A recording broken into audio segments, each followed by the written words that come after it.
শ্রাবণ মাসের শুক্লপক্ষের ষষ্ঠী তিথিতে লোটন ষষ্ঠী ব্রত পালিত হয়। ব্রতের দ্রব্য ও বিধান। ব্রত পালনের উপকরণ হিসেবে লাগে ঘি, ঝিঙে, কড়াই, আখের গুড়, ফল, ডাব, মিষ্টি। পুরোহিতকে দিয়ে ব্রতের পুজো করাতে হয়। পুজোর দিন অন্ন ভোজন করতে নেই, তবে দিনের বেলা লুচি, তরকারি, মিষ্টি খাওয়া যেতে পারে। রাত্রিতে ফল ও মিষ্টি খাওয়াই নিয়ম। পৌরাণিক কাহিনী অনুসারে রাজা প্রিয়ব্রত ষষ্ঠী পূজা করে তার মৃত সন্তানদের ফিরে পান। এরপর থেকে দেশে ষষ্ঠী পূজা শুরু হয়। দেবী ষষ্ঠী কেবলমাত্র সন্তানদাত্রী নন, তিনি সন্তানের রক্ষাকারিণীও। দেবী ষষ্ঠী প্রতি মাসের শুক্লা ষষ্ঠী তিথিতে পূজিত হন। প্রত্যেক মাসের ষষ্ঠী তিথিতে ভিন্ন ভিন্ন নাম অনুসারে ব্রত অনুষ্ঠিত হয়। তার উদ্দেশ্য সন্তানের মঙ্গল কামনা। শ্রাবণ মাসের শুক্লা ষষ্ঠী তিথিতে দেবী লুণ্ঠন ষষ্ঠী নামে পূজিত হন। লোটন ষষ্ঠী ব্রতটি বিশেষত গর্ভবতী মহিলারাই পালন করে থাকেন। ব্রতকথা অনুসারে এক সময় এক বাড়িতে এক গর্ভবতী মহিলা বাস করতেন। তিনি ষষ্ঠী দেবীর পূজা করেছিলেন এবং ব্রত পালন করেছিলেন। ব্রতের ফলস্বরূপ তিনি একটি সুস্থ সন্তান লাভ করেন।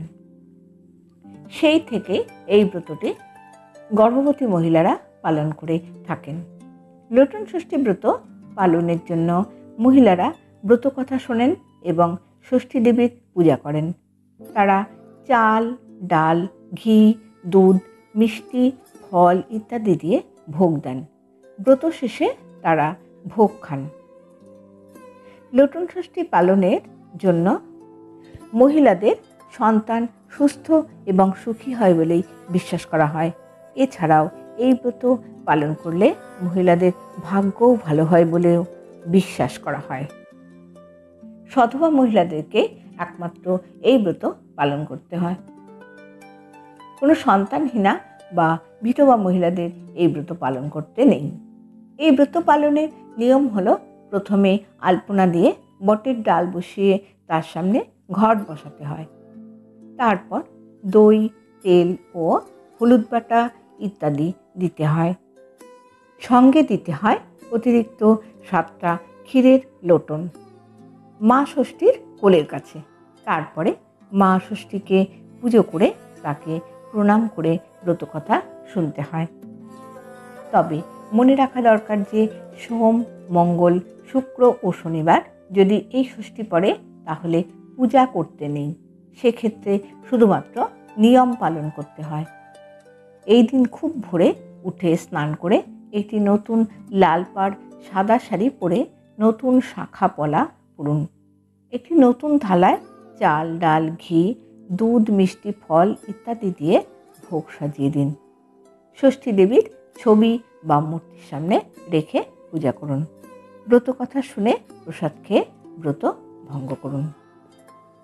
এই দিন সন্তানদের কখনো বকাবকি বা রাগ করা, অধৈর্য হয়ে তিরস্কার, অভিশাপ দেওয়া ইত্যাদি করতে নেই। মা ষষ্ঠীর কাছে ক্ষমা চাইতে হয় এবং সর্বদাই সন্তানের শুভ মঙ্গল কামনা করতে হয় এবং তাদের মিষ্টভাবে সব কিছু বুঝিয়ে বলতে হয়। এদের উপর কখনোই ওই দিন রাগ দেখাতে নেই। আগামী 25শে শ্রাবণ 10ই আগস্ট 2024 শনিবার লোটন ষষ্ঠী ব্রত পালিত হবে। ষষ্ঠী তিথি রাত্রি 2:09 পর্যন্ত থাকবে। ভিডিওটি শুনে যদি আপনাদের ভালো লাগে তাহলে একটি লাইক দিয়ে অবশ্যই চ্যানেলটিকে সাবস্ক্রাইব করবার অনুরোধ রইল।